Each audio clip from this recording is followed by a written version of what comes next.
This case starts off with a bang. Mr. Bradley, 32 years old, is finally demanding answers about who his real father is. He's been living in confusion for decades, and today, he wants clarity. Across the aisle sits Mr. Tester, confidently declaring he's 100% not the dad. Folks, the way this man leaned back with certainty, bold move for someone in paternity court. You've wondered, who is my father? Yes, Your Honor. And you're hoping today's DNA test solves your intricate family mystery. Mr. Tessner, you claim you are 100% sure you are not. Mr. Bradley gets emotional right away. He explains how hard it was growing up without a father. He talks about Boy Scouts, football games, and always having to tag along with his friend's dad. Can someone pass this man some tissues already? His pain is written all over his face. How has your life been not knowing the identity of your father? It was really tough going to my football games, not having a father there at my football games. I joined Boy Scouts. But here's where it gets messy. Bradley says he thought another man was his father, until an aunt let it slip in the middle of an argument that his real father might be someone else entirely. Imagine finding out like that. Judge Lauren's face says what we're all thinking. This family keeps secrets like it's a sport. You thought another man was your father. Correct. I was sitting in the car and my mom and my aunt were arguing, and my aunt looks at my mom and tells her, well, why don't you tell him who his father is? And I looked at my mom and I'm like... Now Mr. Tester takes the stand. He insists he barely dated Ms. Bradley's mother and doesn't even remember sleeping with her. Sir, this isn't a forget your keys moment, this is paternity. He says when the aunt showed up years later with the child, he assumed it was a prank. Ooh, denial runs strong here. We only dated for about a month. I remember pulling over on the side road one time to make out. I cannot even remember having sex with her, and I never knew that she was pregnant or that a baby was born. Ms. Bradley, the mother, finally admits she might not have even told Tester she was pregnant. Talk about a plot twist. So he might not have even known a baby existed. And yet, another man got slapped with child support and even went to jail over this child. Drama overload!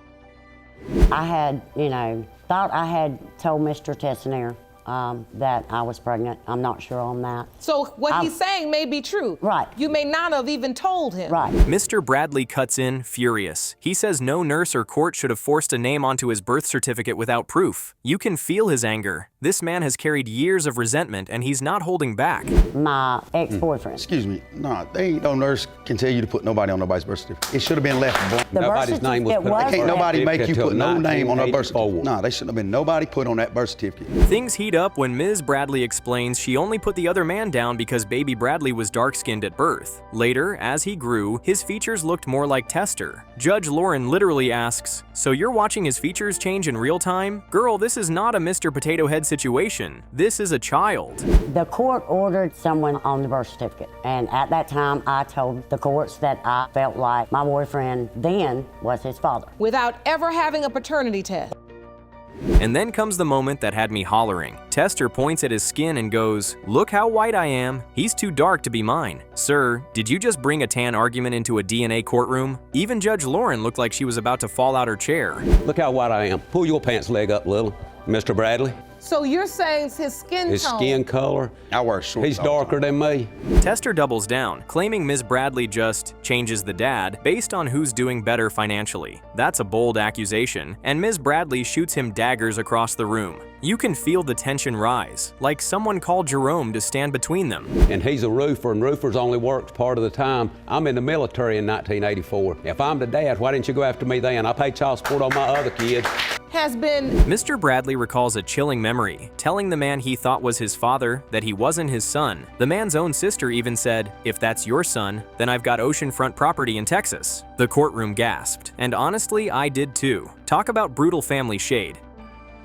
I've met James and I told him how much we looked alike and how much we acted alike. Did the other man ever have doubts that Yes, you were he his did. biological child? His sister told him. And yet, despite all his doubts, Tester admits he still helped Bradley, getting him a house, fixing cars, even stepping in like a father figure. But he insists he only did it out of kindness, not because he believed the boy was his. Judge Lauren calls him out, so why would you help if you didn't believe he was yours? Caught red-handed. Why did you help him get a house if you didn't believe he was your son? son? Well, I mean, he's coming around calling me daddy. He needed a house, he had kids, and I was working for a lady that flips houses. Finally, Ms. Bradley admits the truth. She was with more than one man during the time of conception. That silence in the courtroom? Deafening. Mr. Bradley throws up his hands, demanding why anyone was put on his birth certificate if no one was sure. He is done with the lies. You admit you didn't tell him? I admit to that, yes. I thought that my boyfriend that I was dating at the time was his dad because of the dark skin. Nah. And You was the pregnant with me when you reason got I didn't tell Mr. Tessner, I didn't bother him. The heartbreak really comes through when Bradley says seeing the wrong man go to jail for child support made him furious. He lost family connections, he lost time, and he lost his sense of identity, all because nobody told the truth. Judge Lauren looks like she wants to climb off that bench and hug him herself. Me seeing him in jail, you can't give a man his freedom back.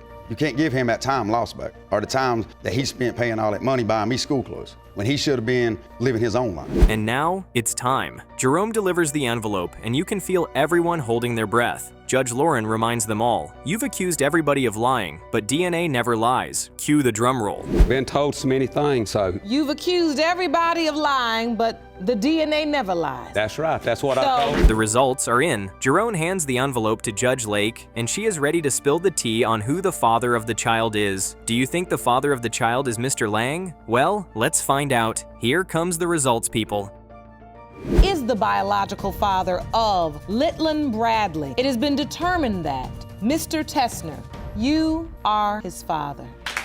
This case starts with a twist straight out of a soap opera. Ms. Booker has lived her entire life being told that Mr. Booker was her dad. But at 13 years old, boom, she finds out her mom might have been in an open relationship at the time of her conception, meaning another man, Mr. Chausse, could be her biological father. Folks, grab your popcorn because this is about to get messy.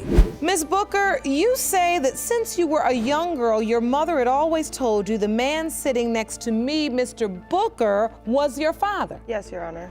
Then, when you were 13 years old, Mr. Chausse admitted. Ms. Booker explains she always felt different from her sisters. While they were blonde and blue-eyed, she had darker hair and features that looked exactly like Mr. Chausse's kids. Can you imagine being the odd one out in every family photo? Her sisters even told her she was adopted. Sibling jokes? Maybe, but for her it stung. How you first started to question that Mr. Booker was really your biological father. I first started noticing at a very young age. I have two older sisters, and they're both very skinny with blonde hair and blue eyes.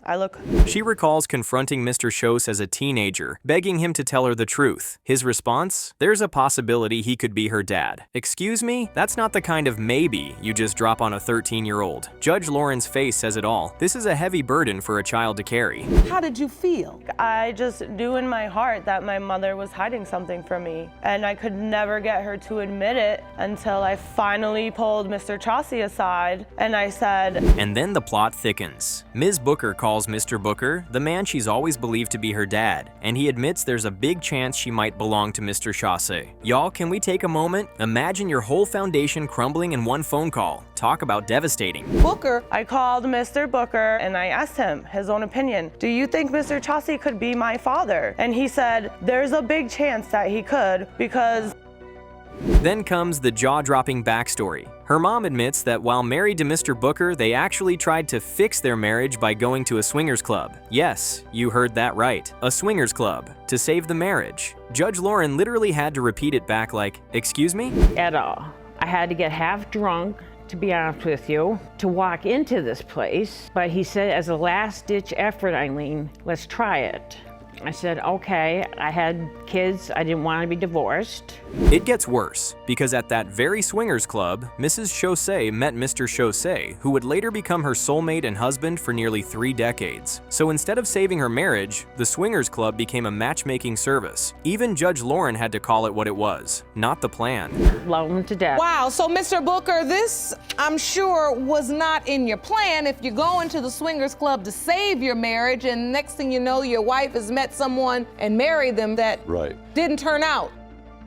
Ms. Booker is furious. She says her mom has lied to her face for 27 years, always denying the possibility that Mr. Chausse was her father. She's in tears, saying she just wanted honesty. The heartbreak is written all over her words. I gave you 1,000 chances to tell me the truth. Woo, gut punch. She lied for 27 okay. years. No. I did not lie for 27 years. You just admitted that you two were together at the same time for the first time to my knowledge today. That's true. Why, when I've asked you? Mr. Booker, bless his heart, says he's always loved and accepted her as his daughter regardless of biology. He recalls how she looked just like his other kids at birth, and despite differences as she grew, his love never wavered. It's one of those rare, tender moments where you feel the depth of fatherhood beyond DNA.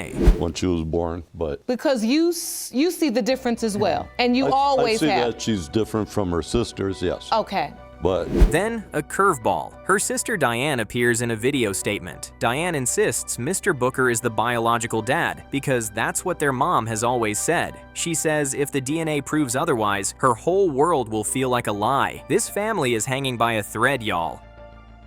Hi, my name is Diane. I'm Susan's oldest sister. I believe my sister's biological father is Steve, my biological father, because that's what my mother has told me for all these years, and I've been the only person to stick up for my mother. Ms. Booker responds with bittersweet honesty. She says she'll accept whatever the DNA proves, but if it turns out her mom lied her entire life, she doesn't know if she'll ever be able to forgive. That kind of betrayal cuts deeper than any test result. Will not do it while you're alive. I will do it after you're not. That's how this whole thing began. And I told them if the results come back that he is my father, it will be bittersweet. I'll be happy. It's the guy who raised me. I had a good childhood. And now, the moment we've been waiting for. Jerome brings the envelope, Judge Lauren warns everyone DNA does not lie, and the tension is thicker than Thanksgiving gravy. Cue the drum roll. These results were prepared by DNA Diagnostics, and they read as follows. Finally, the DNA tests are here. It's time to finally find out the truth about this case and who the actual father is. There's been lies and heavy truth bombs. Now let's get down to the bottom. Who do you think the father is?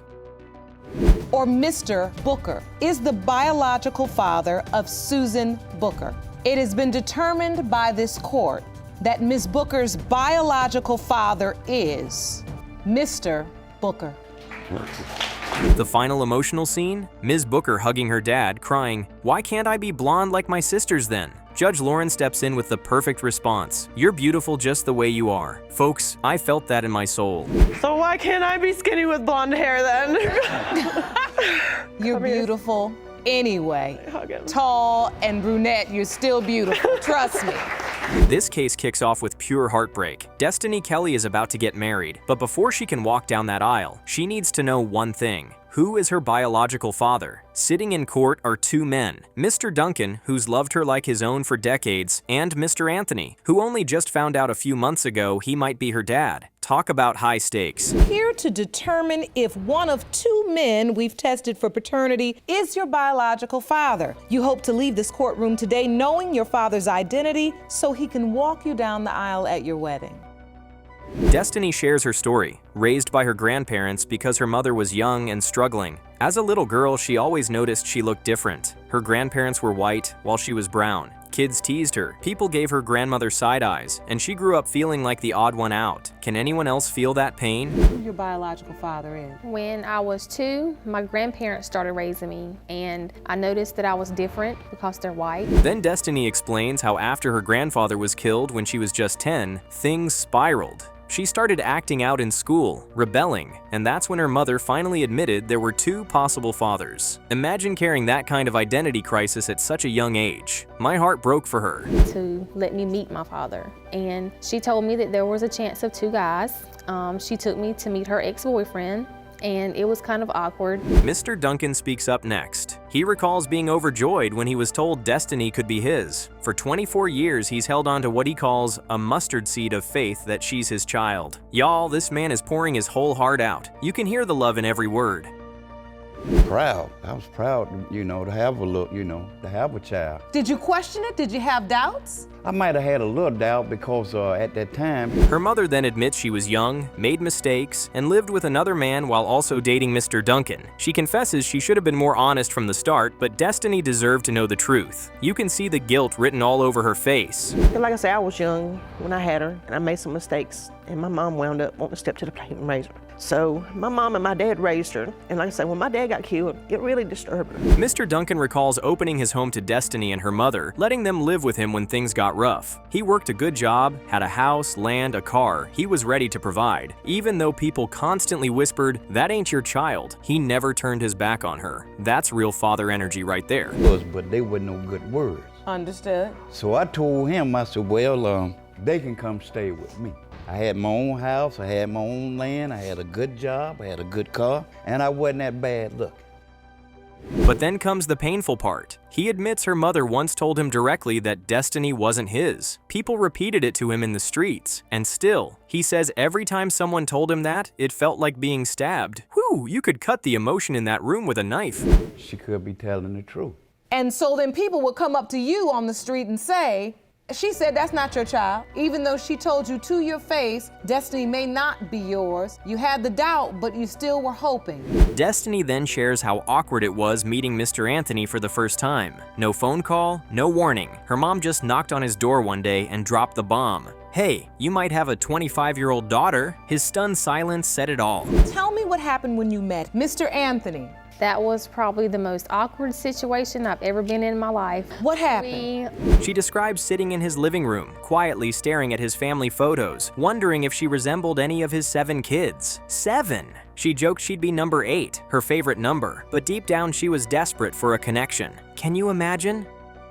We just kind of sat there and looked at each other. Not much was said. I just looked at his pictures of his kids. He has 7 children and I would be 8. 8's my favorite number. Did you feel any? Her mother then confesses her time with Mr. Anthony was nothing serious, just a fling, barely even a relationship. Judge Lauren has to clarify. So basically, a one-night stand? And she nods. Yep, no romance, no follow-up, nothing. The courtroom was stunned silent. Yes, Your Honor, it was not even what you want to call a relationship. It was a 2-minute thing. We never seen each other again or nothing. So it was more of a one-night stand? Yeah, pretty much. Mr. Anthony himself appears on video, saying he was completely blindsided. He never even knew Ms. Kelley was pregnant. And now, 25 years later, he might have an adult daughter? He admits he doesn't see the resemblance, but would welcome her into his life if the DNA proves it. My name is Sammy Anthony. Finished taking a DNA test to find out if 25-year-old Destiny is my daughter. When I first found out I could be Destiny's father, I was shocked. Meanwhile, Mr. Duncan looks down as the video plays. He says he has nothing against Mr. Anthony, but if Destiny is his child, he'd be happy for him. Still, you can feel the ache in his words. This man clearly wants her to be his daughter so badly. You seem to kind of look downward, disregard it. What did you feel? Do you feel like you want to honor the fact that this man... Destiny admits her deepest wish, for one of these men to be her father so she can finally have closure, and maybe a dad to walk her down the aisle. She says she wants her kids to know their grandfather too. Whew, the weight of that hope is crushing. We can hopefully form a relationship. They can get to know my kids. How many children do you have? 3. And what are your hopes today, Mr. Duncan? And now, the moment of truth. Jerome delivers the envelope. Judge Lauren reminds everyone DNA doesn't lie, and the room holds its breath. The tension? You could slice it with a sword. These results were prepared by DNA Diagnostics, and they read as follows. In the case of Kelley v. Duncan Anthony, when it comes to Destiny Kelley. Finally, the DNA tests are here. It's time to finally find out the truth about this case and who the actual father is. There's been lies and heavy truth bombs. Now let's get down to the bottom. Who do you think the father is? In the case of Kelley v. Duncan Anthony, when it comes to Destiny Kelley, Mr. Duncan, you are not her father. Destiny looks devastated, whispering she's still confused and anxious. Judge Lauren reassures her she deserves to know the truth and praises her strength. But the real gut punch? Judge Lauren turns to Mr. Duncan and says, "It takes DNA to be a father, but it takes love to be a daddy." Tears. Absolute tears. Should feel blessed and honored to have you as their daughter. We'll be back. Absolutely. And I was just about to say. This case kicks off with straight-up chaos. Ms. Brown says Mr. Henderson is the father of her son Rael, but Henderson? He's never even met the boy and swears he isn't the dad. And just wait until you hear how he describes their relationship. He didn't call her his girlfriend. Oh no, she was just another lady on his team. Folks, I already know this is about to get messy. Ms. Brown, you admit you were once head over heels for the defendant, Mr. Henderson. Now today you say you're here to prove to him that he is the biological father of your 32-year-old son, Raydell.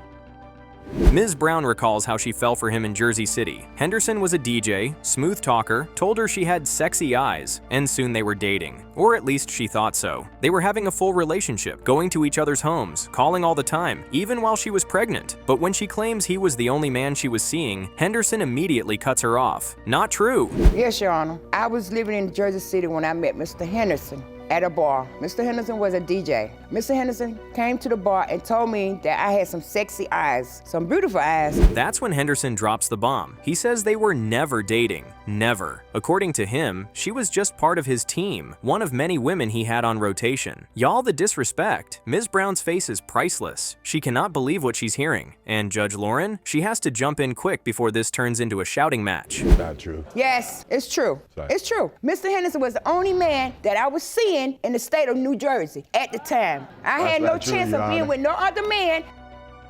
Henderson doubles down, telling the judge he never wanted more kids, always used protection, and only saw Ms. Brown as a member of the team before giving her a cut slip. Excuse me, sir? Did you just compare this woman to a player being cut from a roster? Judge Lauren has had enough. She tells him flat out, this isn't a game, this is a child's life. I had a lot of females in my life. And she knew from the beginning I didn't want any relationship. I didn't want any more children, that I had children. And during the time when she said she got pregnant, I wasn't even dating her. And I always used protection when I was with her. When asked how he even found out Ms. Brown was pregnant, Henderson admits he didn't hear it from her. He was just walking down the street when her sister told him. And his response, if she is, it ain't mine. I cut her off the team a long time ago. I mean, y'all, how cold can you get? Well, I actually found out because one day I was outside the club, I was walking down the street and I seen her sister. She said to me, you know, Linda's pregnant.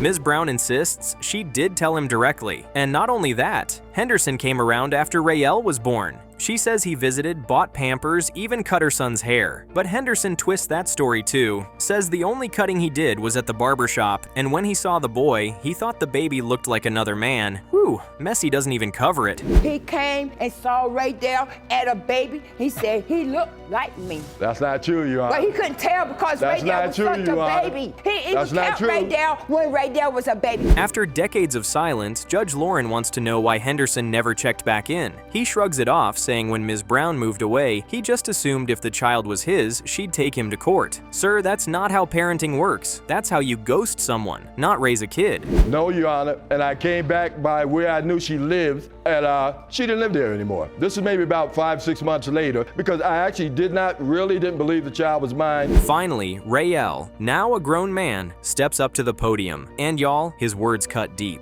He says growing up without a father led him to gangs, bad choices, and lost opportunities. He even says, I could have been in the NBA if I had a father teaching me. You could hear the pain in his voice, and even Judge Lauren was shaken.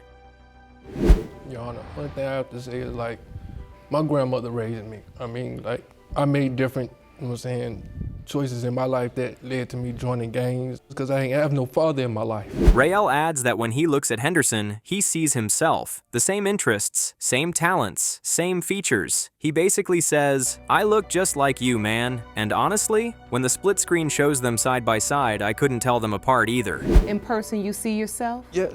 I mean, we have same similarities. I mean, we like the same things. You say you was a DJ, you like to dance. I mean, I was a dancer. Henderson admits he sees a slight resemblance now, especially in an old photo of himself at the same age. But then he slips right back into blaming Ms. Brown, saying if she had stayed put, he might have been in the boy's life. At this point, Judge Lauren has to stop the yelling yet again, reminding them the real issue is getting answers for Rael. Do you see yourself? Can you see any similarity? Now that I look at Mr. Brown, I see a slight resemblance of me in her. I really do. I see a slight resemblance of me. And you actually submitted to the court When asked what he hopes for, Rael says simply, "I hope he's my father so we can move forward, and he can be in my life and my kids' lives. Y'all, someone pass me the tissues." Meanwhile, Henderson softens up, saying his arms are wide open no matter what. If Rael is his son, he'll embrace him fully. I mean, I hope the results come out that he is my father. I mean, You do? yes. Me too. That we can move forward and he can be in my life and my kids' life. And Mr. Henderson, what are your hopes? And now, it's time. Jerome brings out the envelope. Judge Lauren reminds everyone DNA doesn't lie, and the courtroom goes silent. You could hear a pin drop. Jerome, I think it's time for the results.